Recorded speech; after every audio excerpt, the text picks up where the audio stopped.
You ready? Yeah. Let's go. Right, start. Okay, so for those of you who saw the devil hound I was carrying around yesterday at the Senior Fun Day, he was actually not my first dog.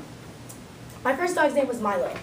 And I remember the first day we got Milo, I was about 3 years old, and it was around the time when I had that only child syndrome, where everything was kind of about me and I wanted my parents to pay attention to me every hour of the day.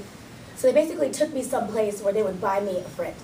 So we went to the pet adoption center. The way it's set up, it's basically like a giant box, and there are animals in cages on the outsides of the box, and then there's a little row of animals on the inside of the box, and then there's a walkway. So as we were walking around looking at animals, I remember my mom was looking at some German Shepherd mix, while my dad was looking at this huge ass dog that I would never allow in my house.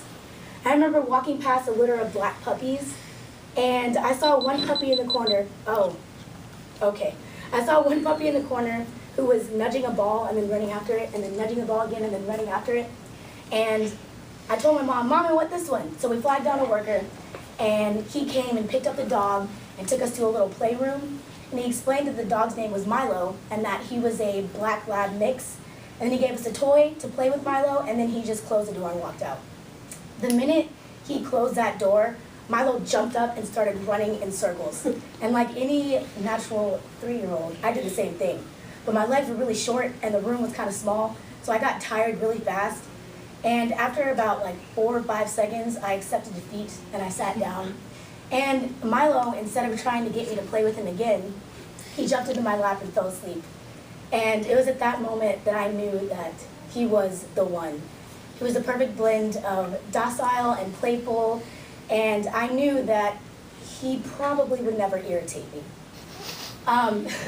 So that day we took him home, and Milo and I had a very interesting relationship.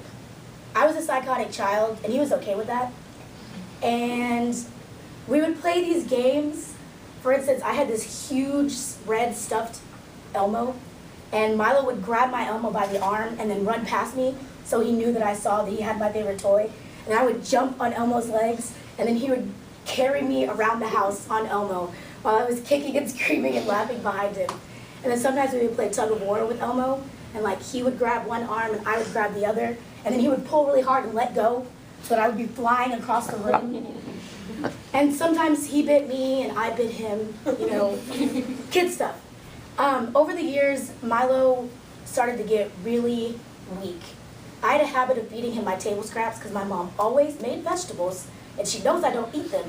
So Milo, during dinner, would just be under the table, sitting at my legs, waiting for me to drop food. My mom would always say, "Marita, eat your cauliflower and broccoli," because she would always make that stuff. I'd say, "Okay, Mom, I'm eating my cauliflower and broccoli," because I was handing Milo the food underneath the table.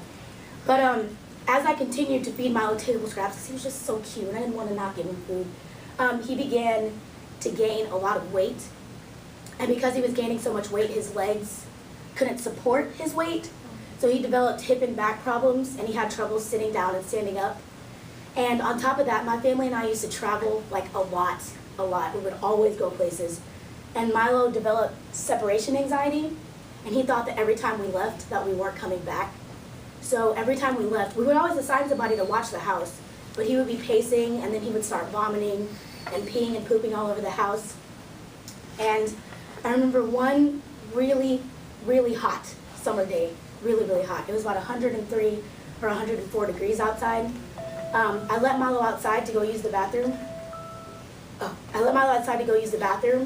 And he was out there for about 30 minutes. And I called him in, and I said, "Milo, come inside," and he didn't respond.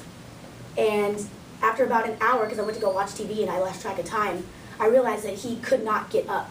So I had to carry him into the house. And it was at that point that we realized that he couldn't eat by himself, he couldn't stand up and walk, he couldn't drink, and he couldn't use the bathroom on his own. So that's when we made the decision that it was time to go get him put down. So we went to the pet adoption, not the pet adoption center, I'm sorry. We went to the pet hospital to get him put down. And we had to carry him in because he still couldn't walk. And when we brought him into the office, the doctor explained that they were going to insert a catheter into his leg, which would make it easier for the euthanasia to run its course. And after he brought Milo back, He sat him on the floor, and it was my mom and dad positioned at his back, and I was holding his head. And the doctor explained how the euthanasia would work. That first it would shut down his liver. Sorry. It would shut down his liver, and then all these other things would shut down. And then Milo wouldn't feel anything, that there would be no pain. And he announced that he was going to insert the euthanasia into the catheter. And so the whole time he was having this conversation, Milo was just wagging his tail and smiling at us because he didn't know what was happening. Like, he was just happy to be with his family. And as he inserted the euthanasia, like, I watched his tail start to wag slower. And I noticed that he kept licking his nose because what the euthanasia does is it gives him a numbing sensation. And I could tell he was just looking for something to hold on to, something to feel.